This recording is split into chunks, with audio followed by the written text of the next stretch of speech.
Well, hello everybody. Time once again for some more Guild Wars 2. It is the 26th of March. I'm a day behind schedule here. I've been sick and working while sick, so nothing contagious, but it really has me just kind of running behind, not making a lot of videos or anything. But we do have a release for Guild Wars 2 that released yesterday, March 25th. Probably a good idea that I do this today because there's been several updates, 2 updates. So we'll be able to go over all of it. So here we go. 3/25/2025, March 25th release notes. General. Commanders who ordered a cafe console during Guild Wars 2 End of Dragons will be receiving it in the mail. Get your homestead up for next week. You remember ordering this. Reduced I feel like a Jedi mind trick was just played on me. Reduced Decima's and Greer's health by 25% during a Myths and Monsters World Boss event. Improved map marker visibility for the Eliminate the Titan spawn your Warclaw has found, and Eliminate the foe your Warclaw located events. Fixed an issue that prevented the Wildfire achievement from registering completion of the Explore All Areas and Mistburn Barrens objective if the player completed the Mistburn Barrens Explorer achievement.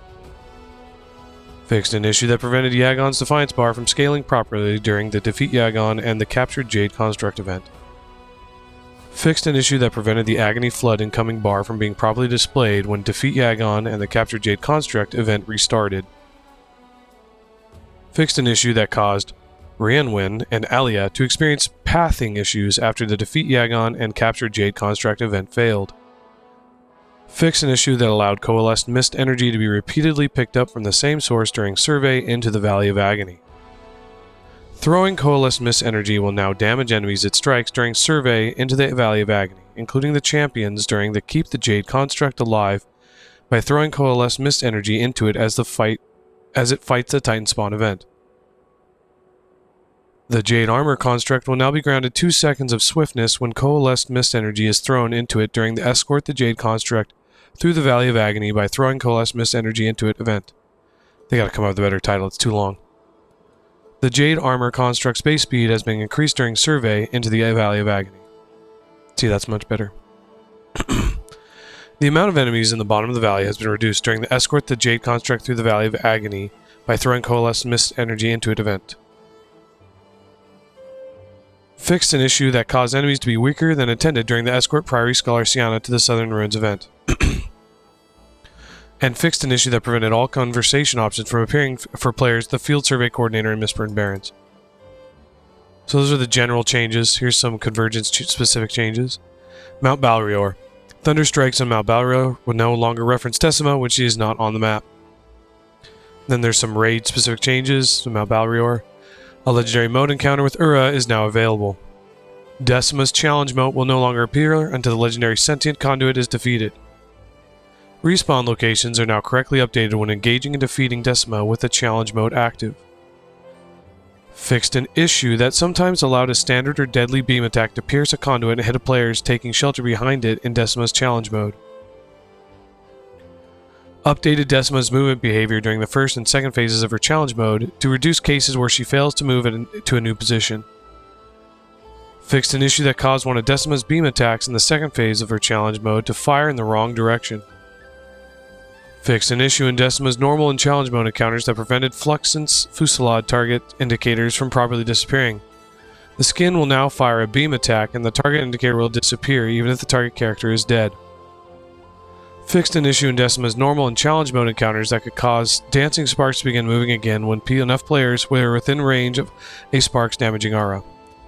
Personal story Repentance. Fixed an issue that caused dialogue to replay at the end of Into the Valley's Shadow Story chapter. What they haven't fixed, was it Kaith?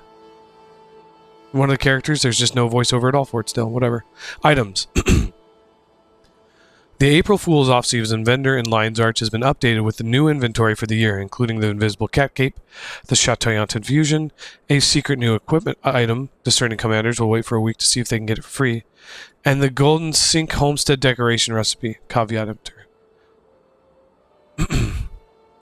The Chatoyant Lens vendor cost has been updated to a slightly cheaper and slightly funnier. The April Fool's items, Fool's Dog's Treat, Fool's Falls Tonic, and Serious Potion can no longer be sold to merchants. Fix an issue that caused the Force Whip accessory stats to be lower than expected. And here we have some big changes to World vs. World. Well, relatively big. Reward tracks.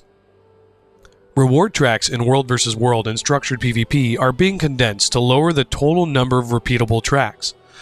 All final reward choices from the old tracks can be found in the new ones. The following reward tracks will each be condensed into a single track per category.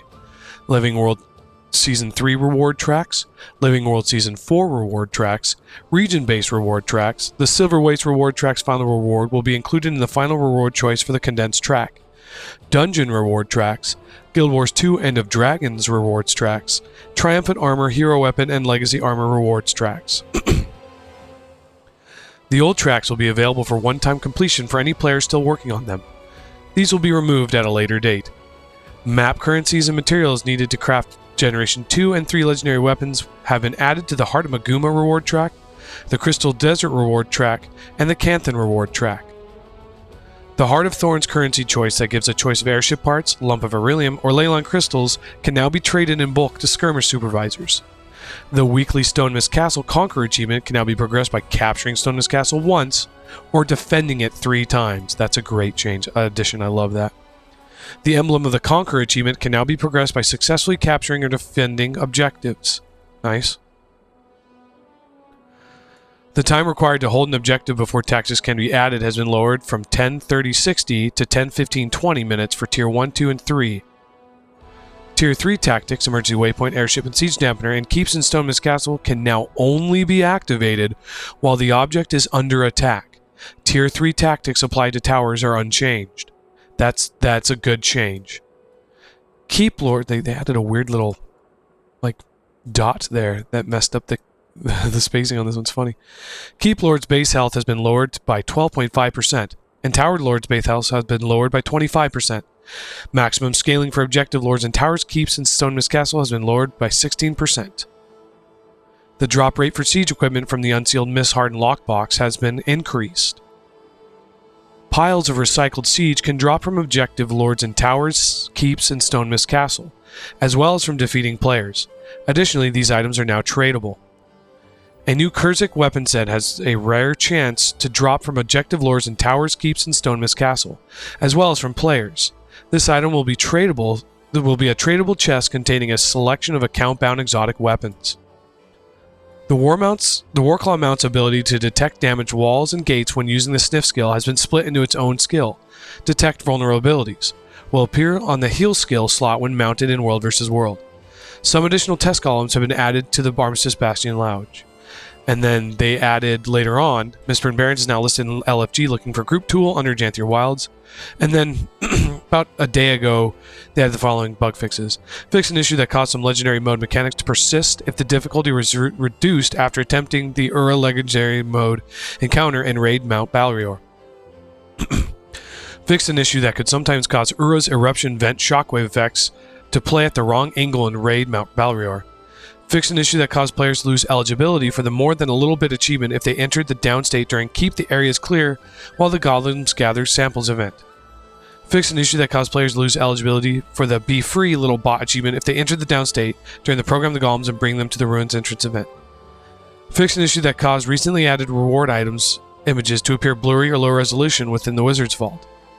Fix an animation issue that occurred when most playable characters equipped an item using the Avian Aspect Helm skin. So, no balancing, again, which, whatever, but they're streamlining World vs. World at this point, right? And they're adding some changes to make defending a little easier.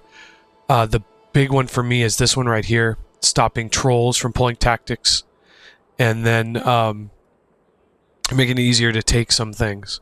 So yeah, so there's the March 25th release notes. Yep.